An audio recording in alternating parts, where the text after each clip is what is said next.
Like to call the Warwick County School Corporation Board of School Trustees November 25th meeting to order. Would you please rise and join us in a moment of silence, followed by the Pledge of Allegiance.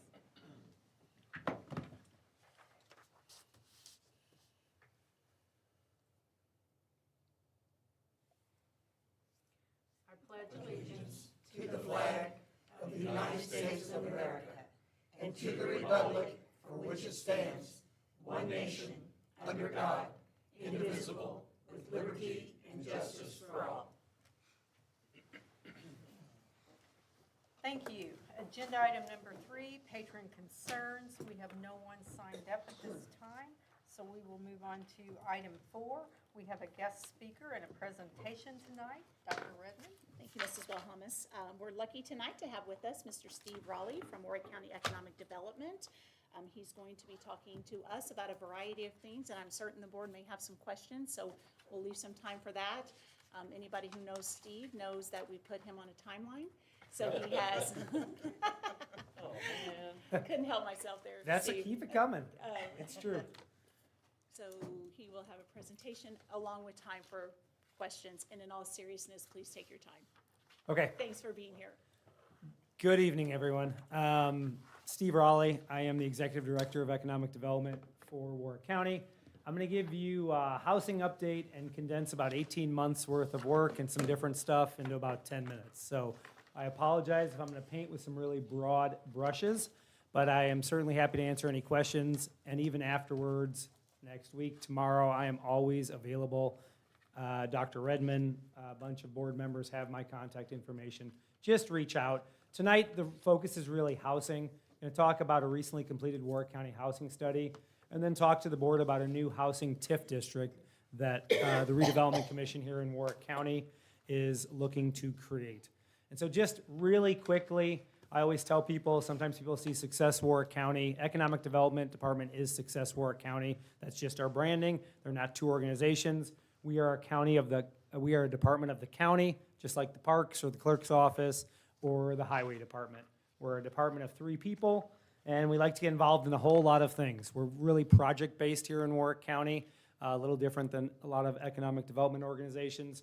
So we have our hand in a little bit of population growth and housing and grants and broadband, utilities, parks, trails, business attraction and expansion, and some marketing among some other things. We created the Warwick Bucks program, if anyone's heard of Warwick Bucks, for our small businesses, as we had a lot of tools for big businesses here in our community, but nothing to push people into the brick and mortar downtown Main Street kind of businesses, which has been successful. Spoiler alert, we will have a big holiday sale on Cyber Monday, so pay attention for that. But tonight we are talking about housing. And so the very first thing I want to talk about is we have just completed a Warwick County housing study, the first one we've really had at a county level. You can find the housing study, the executive summary, and an interactive dashboard at our website. You can remember the whole bit, or you can just go to successwarwickcounty.com. You'll see a little housing icon in the top right of every page. You can just click on that icon. And I'm going to tell you the strategic plan is a long document, has a whole bunch of data. The executive summary is more of a quick read, kind of highlights. And then we do have an interactive dashboard, which you guys may find very interesting to play around with and break down people's responses about housing across the county. And so if you go into the executive summary, or if you go into the full plan, you're going to find things about Warwick County, data, explanations for the data, key themes that we found, along with some strategies and suggestions if we want to tackle different things in our community when it comes to housing, along with some case studies for those suggestions to see how that's worked in other communities. We've had a lot of key themes come through this housing study. A lot of them, I think, all of you would guess if we had you write down on a piece of paper some stuff about housing and maybe some things you wouldn't guess. We are really top-heavy in single-family housing here in Warwick County. In our communities and in our towns, we have a lot of older housing stock. Each and every one of our cities wants to expand housing, but they feel kind of landlocked by their community borders. And so their really focus is on redevelopment of older, rundown, or blight units and also infill, a lot here, a lot there. On the county level, one thing for this group here, and you can see it in the survey, you can see it in the study. The Warwick County schools were the #1 reason that people put overwhelmingly as the reason they moved to our community. And so that goes on our school board and our schools and our educators. It's the reason we moved to Newburgh when leaving Breckenridge, Colorado. We could have moved anywhere in the region, and we moved to Newburgh. So I'm in that population of that is the reason that I moved where I moved. And so it is overwhelming, the reason, and it's something that Dr. Redmond and I have talked about. I don't mean you guys, but we as a county need to do a better job of helping to promote our schools and all the great things that are going on, because you'll see it over and over again. If you go to that dashboard that I talked about, here's the interesting piece is that we can get into some different things here, but really, if you go to the top bars, whenever you go to this dashboard, you can really break down and see, if you want to know how people that live in Elberfeld talked about housing, you can just find out Elberfeld. If you want to find out how did 30 to 40-year-olds respond, you can find that out by if they rent or own their home, their household income, number of years they've lived in the community, as Warwick County's changed a lot over the last 25 years. And so you can see how some of those trends stay the same, but some things are different. So I recommend when you're bored, go back to that link. Yeah, I'm sure you'll find something of interest in that housing survey dashboard. We had a really fantastic response to that across the community. And I'll just kind of leave it there and move forward. To keep going, let me go here. Any questions just on a housing study and the dashboard and where you can find more information? One of the things is, why did we do it? One is, it helps us identify kind of where we're at with housing. It helps us identify gaps that we have in housing, challenges that people have with housing, what we need more of, maybe what we need less of. And another thing is, you need an active housing study these days for municipalities and for nonprofits a lot of times to apply for state or federal funding. It used to be we recommend a housing study that's either new or has been updated in the last 5 years. Now a lot of that funding coming through the state is saying you're required to have it. So we built this housing study on a macro level to work for the entire county. So there's suggestions countywide, and then there's individual suggestions. We met with Elberfeld, we met with Chandler, we met with Boonville, we met with Newburgh, et cetera. And so they'll be able to take those and use those as they apply for grants and funding. So that's one of the reasons that we did it. Okay, if there's no questions on that, I will move to something that is brand new. And so while TIF is not brand new in Warwick County, a housing TIF is brand new in Warwick County. And so I'm gonna, again, go through a lot of information on very broad strokes, but I'm happy to dig in as much as anyone wants to.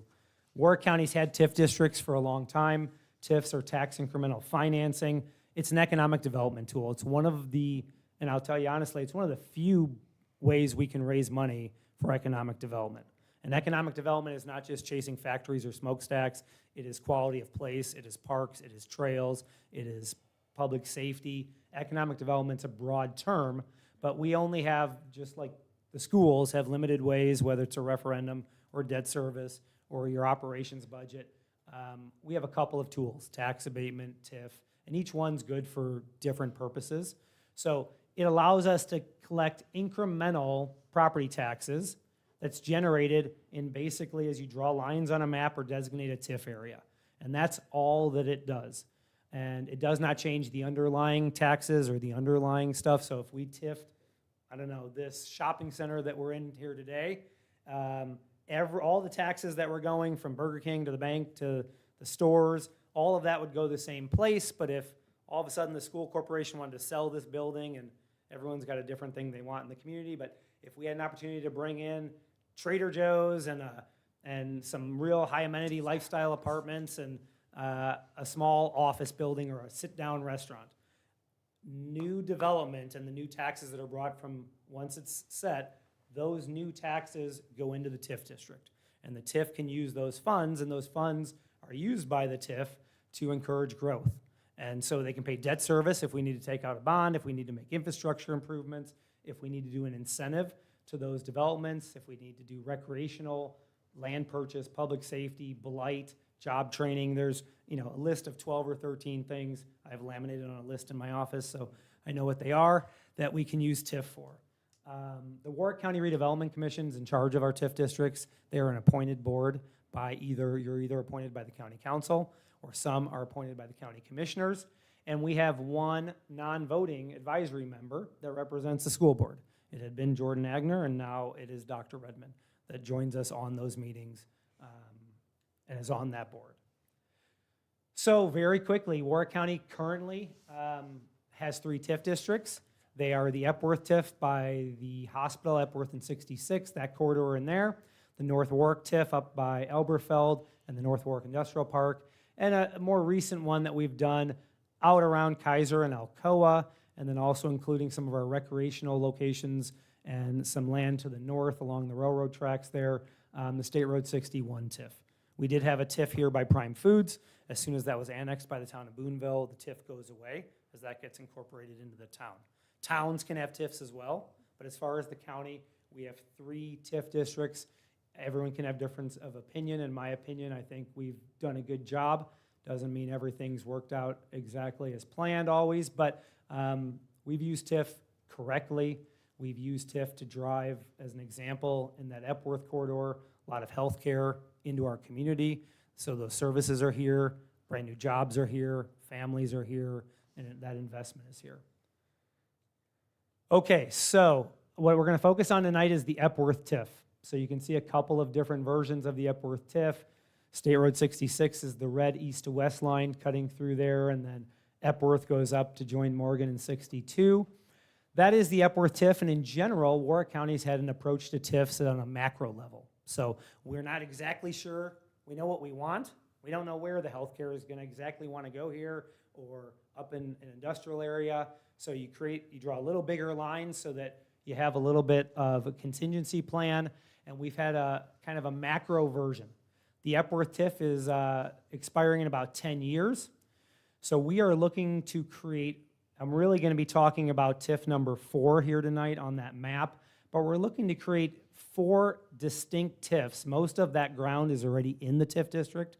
We just pull them out so we can do them project specific, which allows us a little more flexibility around tying it to individual projects and their performance.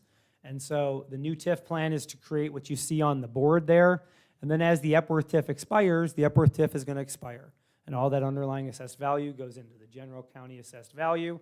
And then moving forward, we're left with more of a micro plan and approach to TIFs, which is common across the state of Indiana. As you see, I mean, we don't plan to be there, but some counties have 130, 140 TIF districts. We only have a few. We're looking to replace the Epworth TIF, which is moving towards an expiration, with these dynamic projects and cornerstone projects to kind of get to better and what we want in that Epworth corridor, which we consider our front door here in our community. It's the busiest intersection. It has the best access to the interstate, and kind of what we want that area to develop. Speaking of that area in general in the Epworth TIF, you're looking at the old 1991 comprehensive land use map on the left and the newer one that was just done by area planning here in the county in the last year on the right. But that area is always circled right there between housing growth in Warwick County and the retail commercial engine on the east side of Vanderburgh County, and the interstate splitting them has always been highlighted on plan after plan, plans that we have done and plans that other people have done when they look at our region as kind of a key area for development. And so it has tremendous opportunity, and it has some tremendous development challenges. And that's why you don't see development, you see a giant gap out that way. And here, this picture does a little better job. You see kind of Costco and Burkhardt and Green River on the other side of the interstate, and then you see a whole bunch of undeveloped area, and then you start to see where we've had all this housing growth and all this population here in Warwick County. And so I'm not really going to get too in the weeds tonight because that's a whole nother presentation, but the Economic Development Department, the Redevelopment Commission, we've been working on a vision plan for how this area develops over the next 20 to 30 years. We break it down by what current uses are and travel times and roads and elevations and all of that stuff. And then we've had a lot of stakeholder meetings with folks from the community and development and real estate and public safety and business owners, our large employers, our healthcare. And so kind of what people want to see.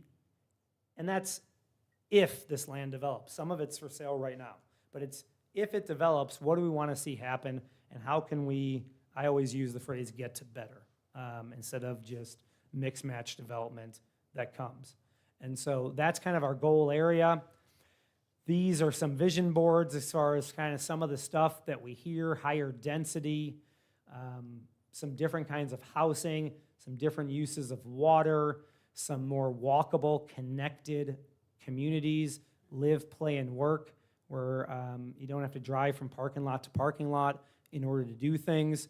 The picture on the very right is what's currently there, and it is nothing against. I've had friends stay in the hotels over there on Grimm Road, and I go to that Starbucks in the morning a lot of times, but I will tell you that without kind of getting to better, I sit at that Starbucks and you have people that have to go a half a block and they're walking in a county ditch because there's no sidewalks, there's no connectivity, or they're coming through a parking lot, or even worse, they're getting in their car to drive a half a block because there's no way to walk, and they're all nice developments, but they're all done independently, mix-matched.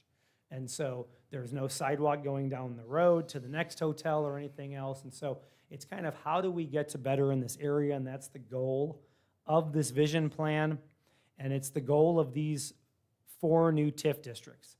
Each of these TIF districts are tied to kind of a transformative project. Those projects are in different levels of development.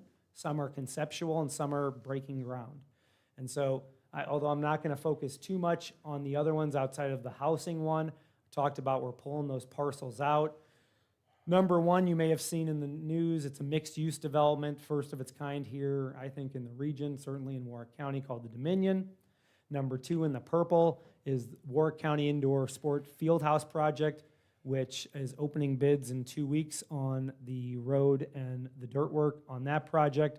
Number 3 is a commercial district and entertainment district. And then number 4 is this housing TIF. And there's a couple reasons why I want to talk to the school board about the housing TIF and the impacts and the collaboration and communication that's going to be needed moving forward for us all to achieve our goals. So if you want to see a little bit on those projects, the Dominion sits there at Grimm and 66.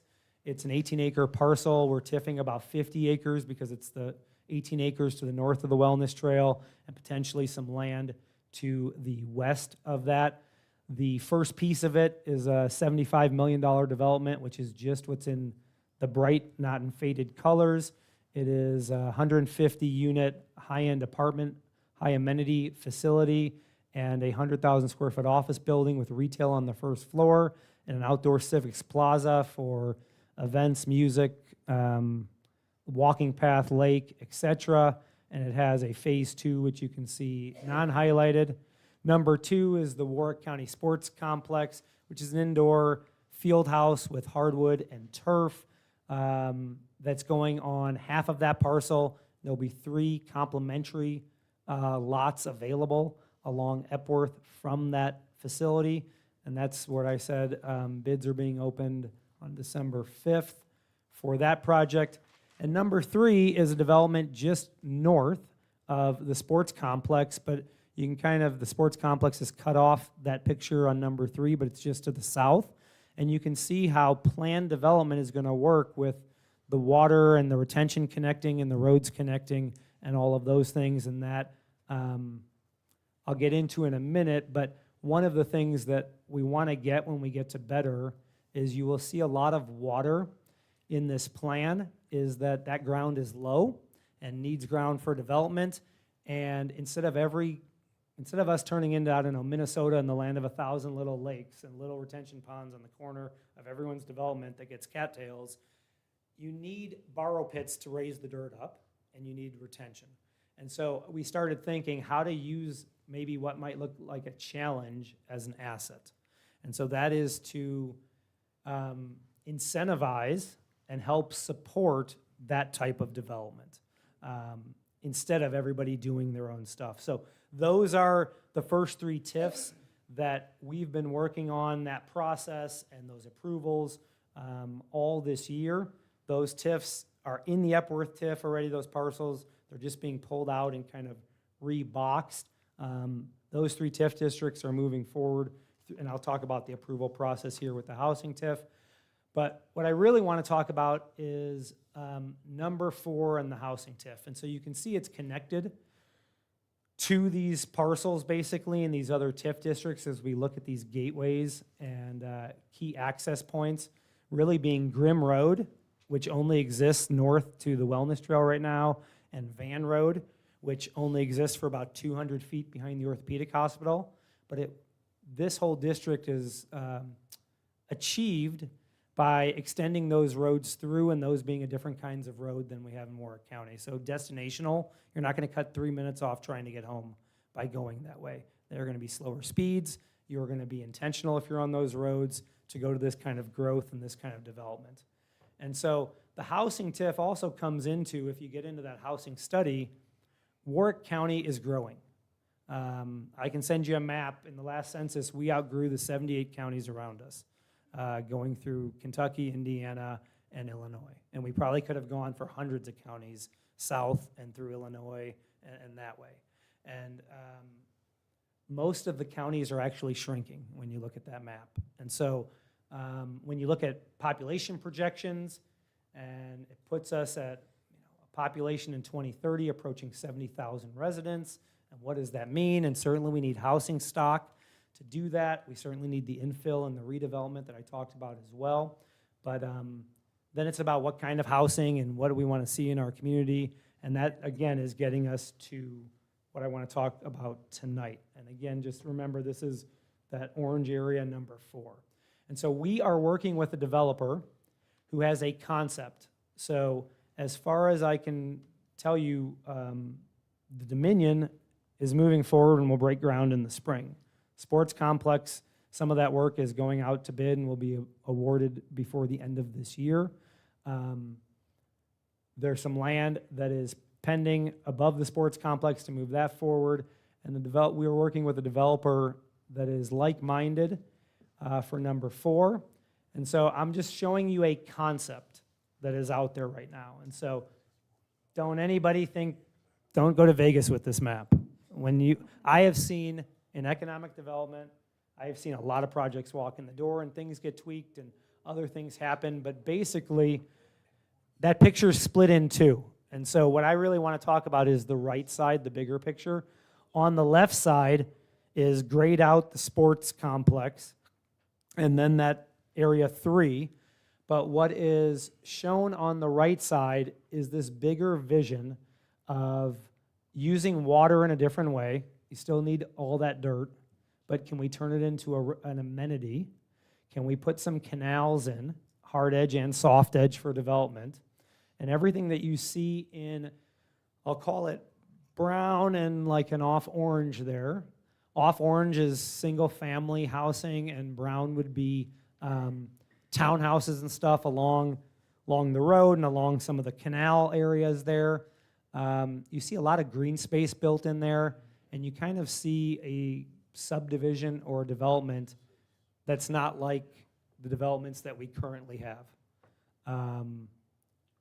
Different kinds of roads, different kinds of access, a whole lot of green space. That's a 200-some acres. So, I mean, those green spaces and parks are big.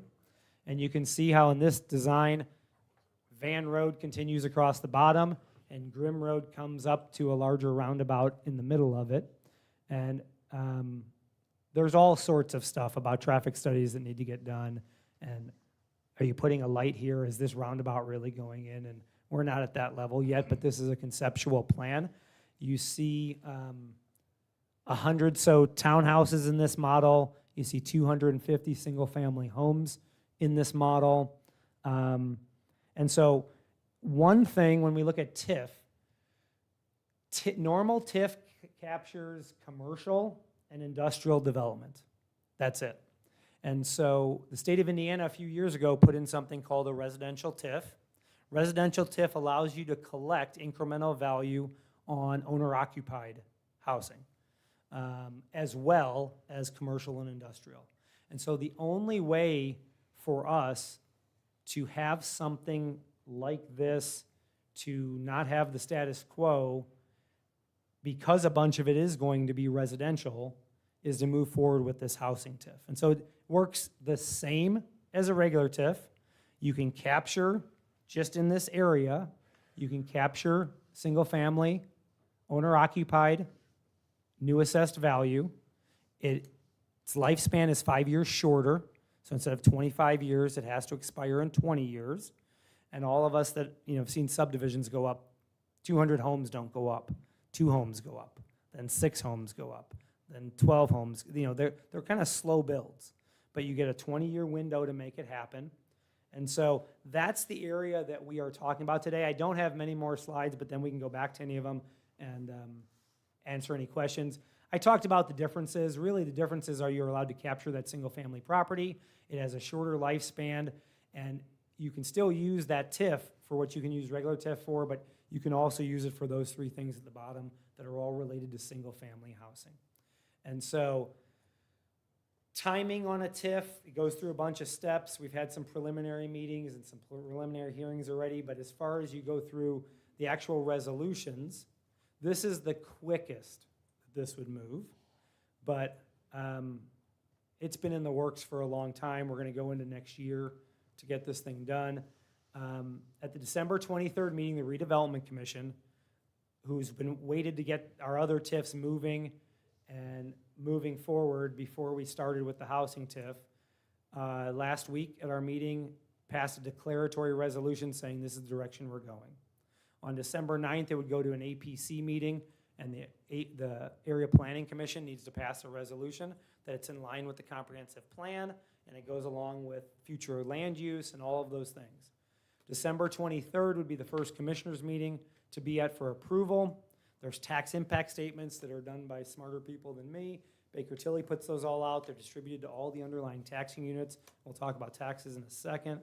And then January, February, March, somewhere in there, there'd be another published public hearing and then a confirming resolution by the Redevelopment Commission, which that is the final step for the TIF district. If it happens in March or February or whatever, the TIF district technically starts January 1st of the year that it was created in. Okay, everyone with me so far? And so then I'm just going to end on a couple of other things. I should have 2 slides. One should say TIF in schools, one should say TIF in housing. So obviously, or housing in schools, I mean.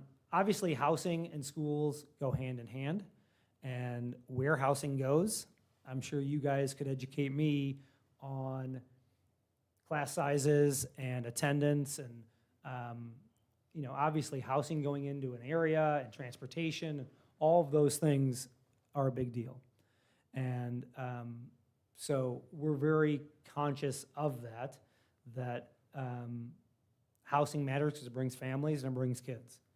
TIF in schools is a dollar and cents discussion, and I just want to bring up I certainly am not going to be the expert on how schools are funded through referendum and operations budget and education funding and debt service and those things. But if we were having this conversation in the early 2000s, this would be a real conversation that TIF and schools are at odds. And since Indiana changed the way that schools are funded, with the education fund now coming from state and federal funds on a per student level from state revenues and stuff like that, and combining the operations fund and certain things along those lines, it's not that they are competing for those dollars. As far as TIF doesn't affect the amount of money that you can raise, TIF does in certain communities can affect things like circuit breaker tax credits and other things that then affect tax rates and gaps. But directly, the amount of money now that TIF doesn't directly impact the amount of money that schools can raise. Things like referendums and debt service are outside of those circuit breaker caps because you have to be able to raise the money for the debt service amount that you're taking out and kind of sit outside of some of those benefits. So folks that were involved with schools for a long time, TIF should have another letter on it because it was a 4-letter word back in the day. But it's kind of changed a little bit, and again, we do tax impact statements, and right now, all the underlying units, and it doesn't affect your levy. Your levy is set. And so TIF can affect a few rate-based funds in the community. That's 100% correct. The county's cumulative capital development fund, some secondary cumulative fire funds and stuff like that. So we talk with first responders and public safety. It has a small effect when it's a rate-based fund, but when it's a levy-based fund, it has no effect. And so I'm going to end there, but certainly can get back in the weeds or set up a follow-up meeting with anybody on this board to, tonight was just informational, and I'm certainly happy to stay as late as you want me. Mr. Armstrong has a question. Yep. Yeah. I'm going to ask them as 3 different entities. Okay. First is the taxpayer, Yep. second as a school corporation employee for the finance, Okay. and third is a resident of Southern Park County. Okay. Okay? So as a taxpayer, when a TIF goes into place, the developer is responsible for developing the property, et cetera. The municipality is putting in this infrastructure and revenues to be raised within that TIF from the improvements they're making. If the TIF fails, the taxpayers are not responsible for that debt, correct? So if the TIF fails, you are correct that our TIFs, we can take out bonds that are backed by property tax. We have that ability. I will tell you in Warwick County, if you try to get approved through county council, property tax backing, which was a fight even for the jail and for the largest expense the county is going to have, which has nothing to do with TIF, we have not used that mechanism, and we plan, when we take out debt service, we plan to have 200+% coverage in case something does drop off. Things can get assessed lower. So you're going to bankrupt the developer by allowing that to take place. And let's say the developer goes in there with the intention of building 200 houses. Yep. And they can't sell the properties, they can't, and the improvements are being made, and debt service payments come due, and there's no taxes generated from the improvements, what happens? So if there is improvements made, if you're talking about houses are built, there will be taxes on Yeah, those. what I'm saying is very little, what if there's not enough to pay the amount of money to put in any kind of, or is it only happening as the houses are being built? So dollars, I'm not sure I understand the question. Dollars come into the TIF only after new stuff gets built and is assessed. And so that's built into one into our equation. And so I think the example that you are thinking of is there's a mechanism called developer purchase bonds, where the developer purchases the bonds, and so the developer is on the hook for those payments and for the debt. Now, they will use those tax revenues that they expect to be coming from development in order to make those payments. And so I'm not going to stand up here and say that there haven't been projects that have gone into bankruptcy. Okay, that's my first point.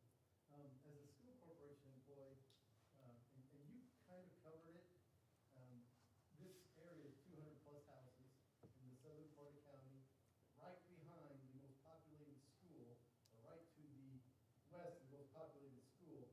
If 200 houses go in there, 200+ houses, and they all have children, the effect on the school would be, we're probably going to be either redistricting or building another school. Based on those numbers is what I would expect. So that is a bit concerning on our side, because then we have to turn around and try to have a referendum to build a new school. And a referendum, you said, would be exempt from the property tax cap. The other debt services that we encounter, our general obligation bonds, et cetera, are not exempt from the surface area credit. Just a point of observation, I guess. 100%, and that's where communication needs to come in, as far as, Third, as a resident, I fully support the expansion of that part of the county, in the project, et cetera. I mean, what you've got going through is fabulous for Warwick County, but the caveats are in the other 2 roles that Completely understandable, and I would be more than happy. We use Baker Tilly to do all of our tax work, and if you want to run some forecasts or some modeling, we haven't had any bankruptcies or problems through our TIF bonds one bit. I think that we use TIF extremely effectively, and I think we do a lot of hard work and planning to make sure we're fiscally responsible with those dollars. The students coming into the schools is a completely separate thing, and that's where we just need to hear feedback from you guys, whether the houses are going there or out by Freeman Park or wherever. Is there an estimation of the size of the homes? So I don't have those lot sizes. They are probably going to be above entry-level homes, if that gives you any idea. That ground's expensive, and those kind of developments are going to be expensive. I would not think so. And I mean, that's not saying that if you read through that housing study that we severely challenge with what people think a starter home is in our community, and it's not a starter home. For a single person into a new career, it is not a starter home. And so that's a gap that we need to work on as well. I want to make a comment. Steve did a very good job. I think for our board, we always pride ourselves in transparency. So I wanted to make sure everybody knows, I wanted him to get done with his presentation, but I am certainly part of one of the development partnerships in areas. If you remember, there were 1 through 4 up there, I think. In areas 3 and 4, I'm part of a partnership that intends to develop some of those areas. I'm not sure if this board and this time is appropriate maybe for me to answer direct questions. I'm happy to do it if you guys want to. I just don't feel good from this position. Sure. But I want to make sure to disclose that. You know, I always do we all do disclosure statements at the beginning of the year, and I just want to make sure at the time of this presentation that you guys have that verbal disclosure as well. Thank you, So- Jordan. I had just one question. Most properties, one of the first things people look is access to the property. They had a stoplight up there at 66 and Gribb for 2 minutes. And, well, one day they're gone, one day they're there, one day they're gone. Do you see another possible stoplight there or access to? a If it would curb cut? help for If you're me heading to, from Evansville towards Newburgh, and you gotta cross 4 Yep. lanes of traffic. I mean, We 2 lanes, fought but, really hard to put that stoplight there. yeah. The county's been fighting for 18 years for that stoplight. And so we fought to get it. The only way we could is as a temporary light through construction, which we thought we can make the case to keep it. NDOT didn't see it that way. We have a camera out there that unfortunately catches the accidents that happen at that intersection. We have from homeowners, from the assisted living facility, from people that own the businesses over there. Yeah. So we have a signal warrant agreement with the state of Indiana.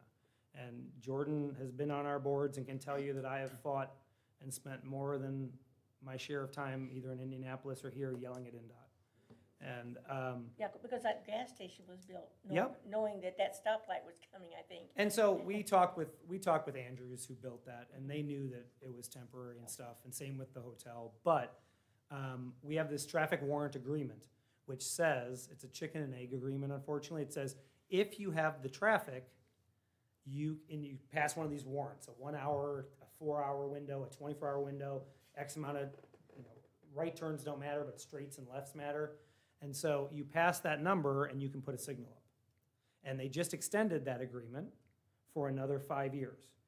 The problem is, and the argument we've made, and we showed them when the signal was up, we passed those numbers. People were using that intersection. But they said that was a temporary condition and doesn't count. So the signal comes down, that's where it's a chicken and egg, is that we don't get the numbers because it's unsafe to go. You're taking your life in your hands to go straight across? No way. I've told my daughter, who's a senior, avoid that intersection because I see it on the camera.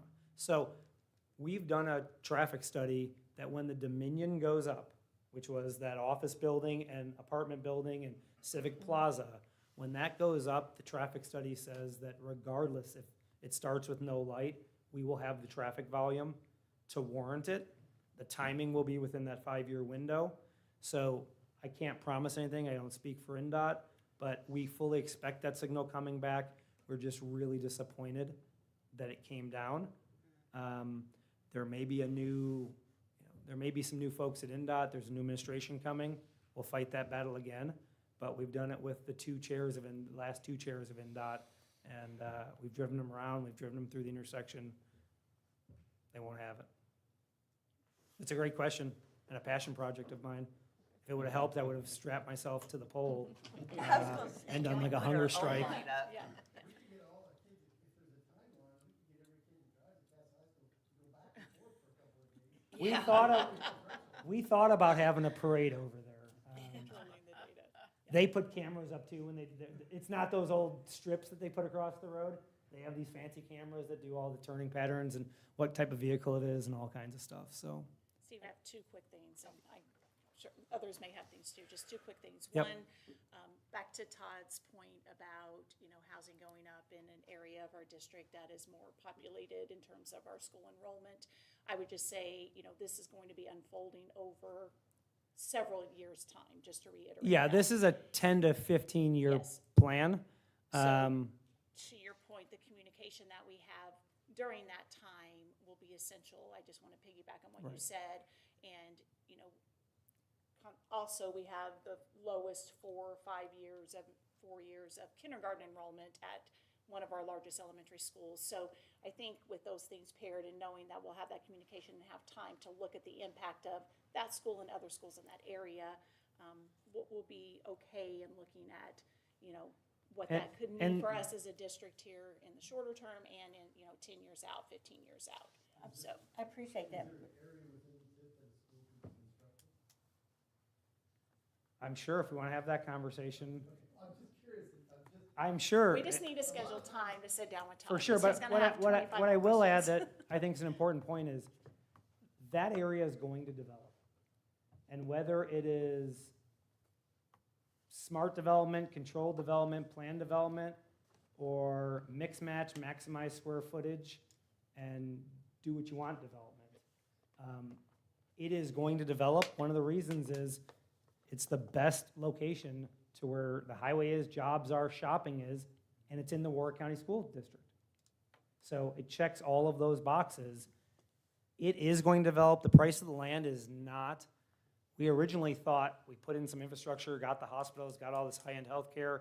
The cost of land was going to organically make smart development happen and high-end development happen. It's nothing against anything that's gone in the area, but you're going to get whatever you get. And so this is a way where we can be a partner in collaborating to maybe break the status quo and get something a little that we've heard from a ton of stakeholders that'd be nice to have in our area and in our region. And Dr. Redmond, I understand what you said about it can take a long time. I think we have a real shortage of housing in the Newburgh, quote, area. And the last 2 or 3 subdivisions that's been close to where I live, they've gone up within 2 years they're full. They're complete. I mean, I'm talking hundreds of properties. And I don't see, if something comes in like that, and the shortage and the younger, higher income people, even some of them can afford those homes. So I don't see it being 15 years to develop that. I see, as far as the housing part, I don't know about the other parts, but yeah, once that starts selling, it's a snowball effect. That could possibly be true. It could be 5 years, who Yeah. knows? I just think it's a big space, so I think you're right. When it's ready, when the infrastructure's in, when the dirt's up, when the roads are in, when the sewers are in, which is still gonna probably happen in 20-acre blocks, not 200 acres worth of that roads go in. So once it's ready, I see it being a very attractive location.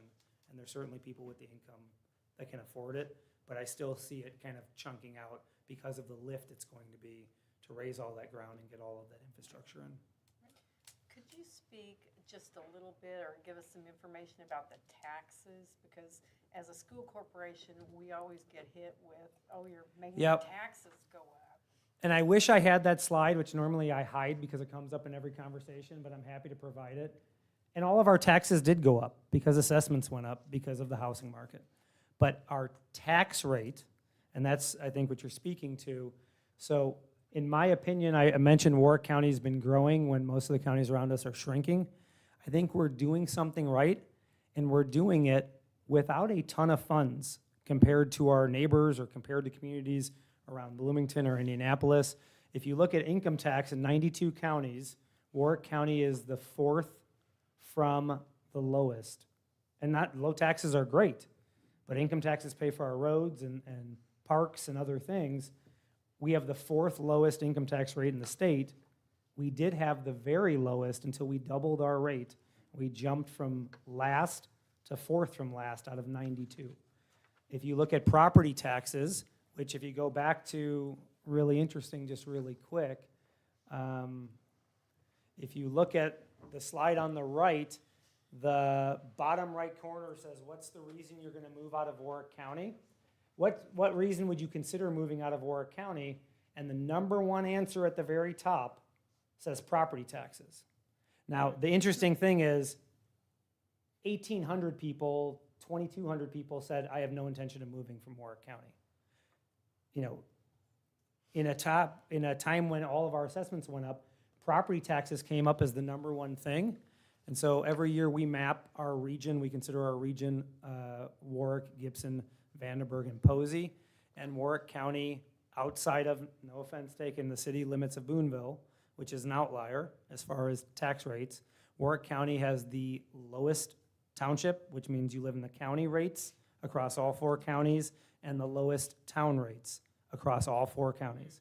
And so, not saying your property tax bill did not go up, but to your point, we have if you think bottom 4 out of 92, we have some of the very lowest income tax in the state of Indiana.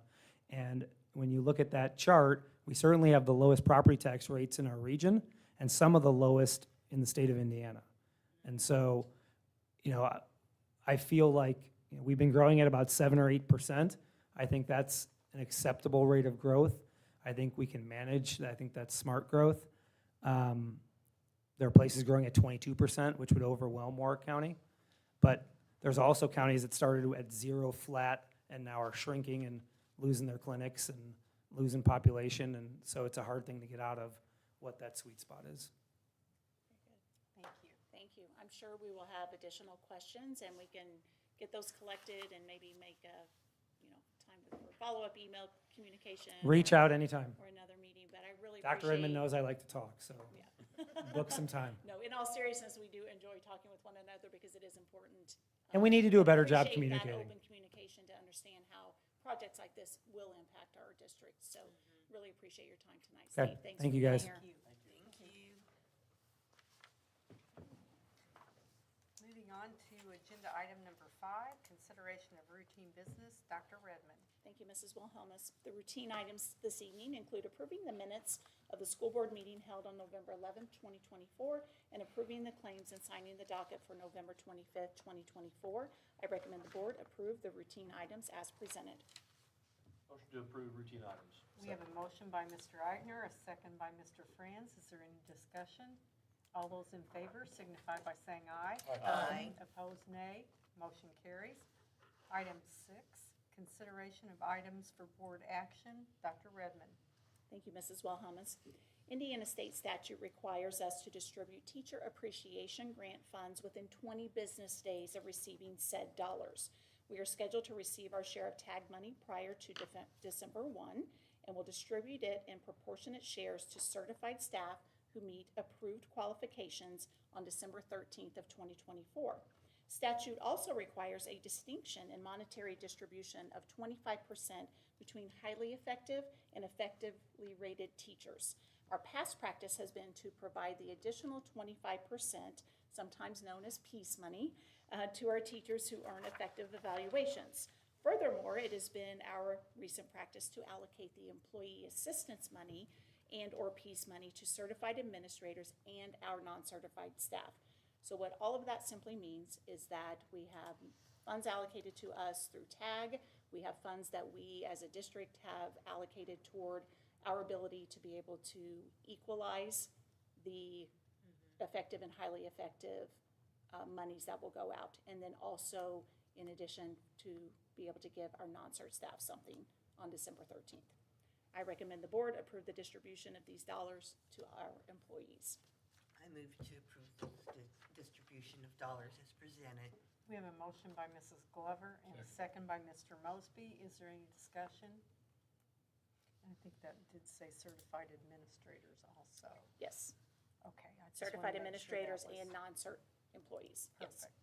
All those in favor signify by saying aye. Aye. Opposed, nay? Oh, I'm sorry. going to Let's back abstain. up. Because I'm married to a school teacher, so. Okay, thank you, John. I know, been great. Let's call that vote, for that vote again. All those in favor signify by saying aye. Aye. Opposed, nay? And we have one abstention. Yes, thank you. 6.2, award bid for heavy equipment and civil construction shelter. Dr. Redmond. Thank you, Mrs. Wilhelmus. Tabor Owens Construction Group is the low bidder for the heavy equipment and civil construction shelter. After review of the bid documents, I recommend that we accept the base bid in the amount of $313,250.00 as submitted by Tabor Owens Construction Group as the lowest responsible bidder. So moved. We have a motion by Mr. Baker, second by Mrs. Metzger. Is there any discussion? All those in favor? Question. Oh, okay. This is a new name, one I've not recognized. Have we had any experience with this group? We haven't had any work done by them directly. We got their sub list, to review the subject before taking the bid. We were satisfied, with the subcontractors, so, obviously it was a low bid, they were bonded correctly, they had security. We had no reason not to trust that they can build it, but we have had no experience with it. Okay, thank you. Have you spoken with anybody who has had, or, Their reference list, is nobody I knew. The architect actually did know some of the projects that they had done, and his comment was, all of it was done according to the bid specifications and timelines. okay, perfect. Very good. Any further questions? I'll also abstain on this motion, as I was associated with the bidder Okay. on the list. Okay, let's call for a vote. All those in favor signify by saying aye. Aye. Opposed, nay? Okay, so the vote was with one abstention, and it was a positive aye vote. Thank you. Item 6.3, approved donations. Dr. Redmond. Thank you, Mrs. Wilhelmus. The following donations are coming to the board this evening. For Oakdale Elementary, a $4,000 donation from the Christian Science Society of Boonville to purchase steel drums for the music program. Also, a $3,240 donation from the Christian Science Society of Boonville to install a meditative sensory walkway. At Elberfeld Elementary School, we have a $3,700 donation from the Elberfeld Elementary Parent Teacher Student Group for field trips and programming to support student learning. At Boonville Middle School, we have a $581.98 donation from the Warwick Public Education Foundation for the Innovating Math Education, Replacing Whiteboards with Reusable Writing Pads, Social Society SWAT, and LCD writing tablets. Also at Boonville High School, we have a $1,000 donation from Keep Swimmin' Noah James Family Fund for the BHS swim team. Additionally, at Boonville High School, a $500 donation from Kappa Kappa Kappa for the BHS PE swim program. And finally, at Boonville High School, Chris Stockdale would like to donate an iPad to the BHS girls wrestling team to be used for recording matches at a value of $200. I recommend the board approve the donations as presented. I would make a motion to accept all donations. We have a motion by Mr. Mosby to accept donations, second by Mrs. Glover. And I'm excited. I want to go to Oakdale and learn how to play the steel drum. Yes. That sounds really neat. They have All I these was going to donations say, are They have so a really generous. great Need to music come teacher, yes. And give us a little concert. Yes, that may be Yeah, that would be fun. something that we need as a concert. Okay, all those in favor of approving the donations, the motion for donations, signify by saying aye. Aye. Opposed, nay. Motion carries. I know, I'm just trying to flip my page. Okay, item 7, consideration of personnel recommendations. Dr. Gresham. Thank you, Mrs. Wilhelmus. The Human Resource Office has the following business to bring before the board tonight. Agenda item 7.1, certified staff positions. Alexis Krantz, temporary second grade teacher at Newburgh Elementary School. Elise Baker, temporary first grade teacher at John H. Castle Elementary School. And 7.2, support staff positions. Casey Richardson, non-certified payroll facilitator. Jessica Spooner, program assistant at John H. Castle Elementary. Shannon Jarnigan, 3.25-hour cafeteria position at John H. Castle Elementary. Amanda Marshall, program assistant at WEC. Alyssa Mackey, temporary program assistant at Newburgh Elementary. Megan Davis Vickery, temporary program assistant at Newburgh Elementary. Brittany Brown, cafeteria manager at Castle High School. And Stephanie Kane, program assistant at Castle High. Motion to approve certified support staff positions. We have a motion by Mr. Eigner, a Second. second by Mr. Franz. Is there any discussion? All those in favor signify by saying aye. Aye. Opposed, nay. Motion carries. Dr. Gresham. Thank you, Mrs. Wilhelmus. Agenda item 7.3, leaves. Kaylee Flathers, special education teacher at Oakdale Elementary School. Ravathi Janali, 3.5-hour cafeteria position at Castle South Middle. Linda Wilson, a bus driver. Morgan Greenwell, nurse at Castle High. Kathleen Shaughnessy, custodian at Castle North. Alexis Krantz, program assistant at Newburgh Elementary. And Lisa Huey, second grade teacher at John H. Castle Elementary. Move to approve. We have a motion by Mrs. Glover, a second by Mr. Baker. Is there any discussion? All those in favor signify by saying aye. Aye. Opposed, nay. Motion carries. Dr. Gresham. Thank you, Mrs. Wilhelmus. Agenda item 7.4, report of transfers. Rosita Valentine, 6.5-hour cafeteria position at Castle High to 6.0-hour cafeteria position at Elberfeld Elementary. Kimberly Underhill, 3.0-hour cafeteria position at Castle High to 6.5-hour cafeteria position at Castle High. Agenda item 7.5, report of early return. Tracy Harris, a 6.5-hour cafeteria position at Castle North, and Corey Kutzler, biology teacher at Tecumseh High, have filed appropriate paperwork to return early from their previously approved leaves of absences. And agenda item 7.6, resignations. Kimberly Elzer, 6.5-hour cafeteria position at Boonville Middle, resignation effective December 20th, 2024. Anna Nicole Collins, science teacher at Boonville High School, resignation effective January 6th, 2025. Brett Sabo, physical education teacher at Tecumseh Middle and Tecumseh High School, and varsity football coach at Tecumseh High School, resignation effective June 1st, 2025. Mary Kuntz, program assistant at Newburgh Elementary School, resignation effective November 12th, 2024. Kylie Campbell, program assistant at Boonville High School, resignation effective November 10th, 2024. Daniel Watson, varsity volleyball coach at Castle High School, resignation effective November 11th, 2024. Michaela Coulter, cafeteria manager at Castle High School, resignation effective January 3rd, 2025. Tabitha Mick, program assistant at Castle High School, resignation effective November 14, 2024. And Christina Gresham, bus driver, resignation effective December 20th, 2024. Thank you, Dr. Thank you. Gresham. Moving on to reports. Dr. Redmond. Thank you. We don't have to spend a lot of time on this tonight. This was just one additional data point that we've collected in our planning for future programming for WPCC. So in front of you, you'll see a chart that outlines the responses from our current 6th, 7th, and 8th graders. We gave them a survey with multiple options in the survey and basically just asked them the simple question of what would be your first choice? If they were going to WPCC, what would be your first choice, second choice, third choice? Prior to doing that, they actually watched and had the opportunity to see what these different programs would entail. And so there was some background work, so they weren't just on the fly answering the survey. They had an understanding of what all of these programs are. And that was done either in their homerooms or with their guidance counselors. So they had some information before they actually filled out the survey. So this is just for informational purposes right now. We'll use this along with what we know about programs that are filling up at SICTIC that have wait lists. We'll continue to look at our local partners and industry partners and hospital partners and all of those people to know what their largest needs are. And then, of course, as we continue to staff for current programs at WPCC and we have additional requests and not enough seats for some of the programs already with this current application window. So we have to take those things into consideration as well. So you'll see here across first, second, third choice. I'm not going to read through all of this with you. It's just please note a couple of things. those top areas in each of the first, second, and third choice, that could be anywhere from 200 and say 50 kids maybe said cosmetology is their first choice. And then it just kind of would go down to like 195, 192, that sort of thing.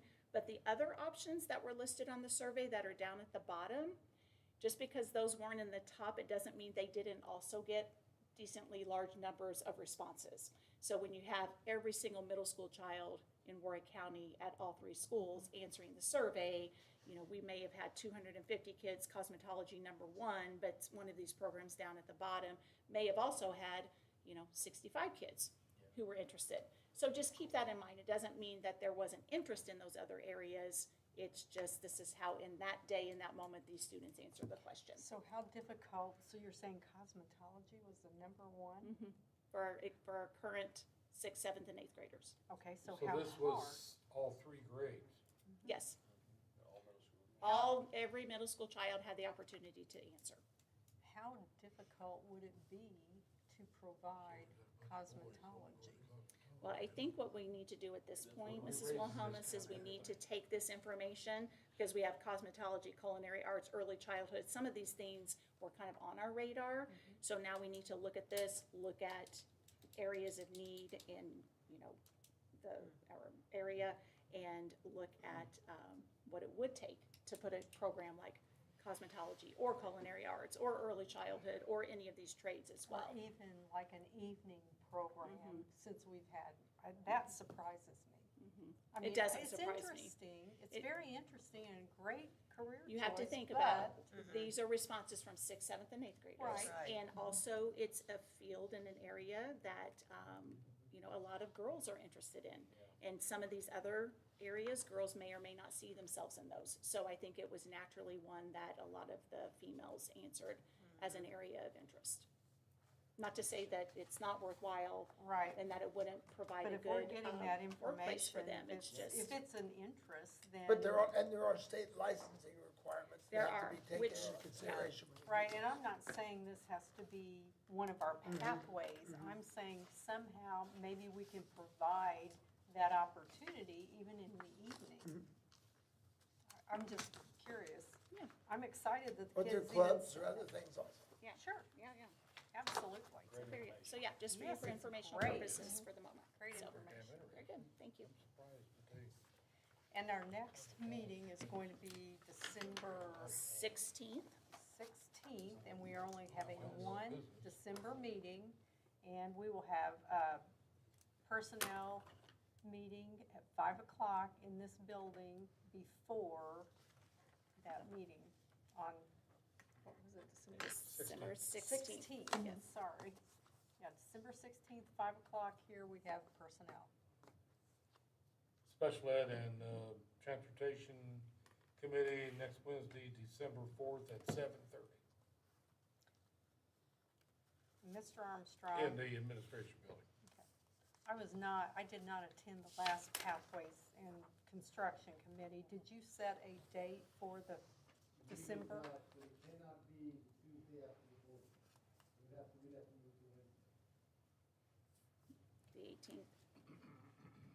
Does that work for you, Wednesday, the 18th? Sorry. Let me check my boss. I have a Kaiser Community Advisory Board member meeting on the 18th. We could do it in the afternoon on the 18th, maybe. I can do it anytime on the 18th. How about we coordinate that Okay. sometime this week or early next week, and then we'll advertise it. That sounds Yeah, good. and then, yeah, once that date's set, just let us know and We'll let you we'll know, get we'll it advertise advertised. it. Great. Anything else for the good of the board? And also, I did not attend the WPCC open house. Did you want to say anything about that? It looked Yeah. like it was really well attended. It was very well attended. I was at a superintendent's conference in Indianapolis that day and kept getting pictures all day. Mr. Fisher was there, and it was just a great turnout. The kids, I think, really had just an awesome time being able to go to all the different booths and learning about different areas. And I think it really was great for our local business partners and owners to, you know, have access to our students in a way that was going to be meaningful potentially for the students in the form of a job or an internship, or even just information about some of the other areas that are outside of the actual pathway that they're in. I think by all measures, it was a great success. Mr. Fisher, anything to add?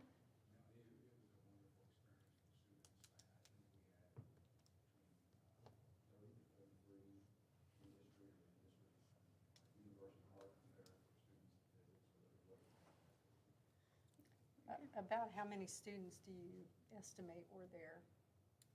Well, we had a session in the morning, and we had a session in the afternoon, for all the pathway students that are there, on the pathway, so, I'm guessing that's around 200. Around 200 students. So it's all of our current Were you there? students. My daughter was there, she's in the nursing program, she came home with an Alcoa hat on and telling me all about what they pay at Alcoa and the jobs, and Yeah. she had gone to like 22 booths with her friend and had a really good time. Yeah, Oh, it was great. thank So you. every single student who attends WPCC had the opportunity either in the morning or the afternoon to have go access through. to all the Oh, booths. juniors and seniors. All the students, All every student there, yes, At WPCC? yes, Awesome. yes. Very good. Okay, thank you. Anything else for the good of the cause? I just think that the future of what you're doing is based on what we're doing at Pathways. I think we're gonna bring a lot of people here because we're gonna create a lot of great employees for Warren County. I agree. Yes. Keep them here. Yes.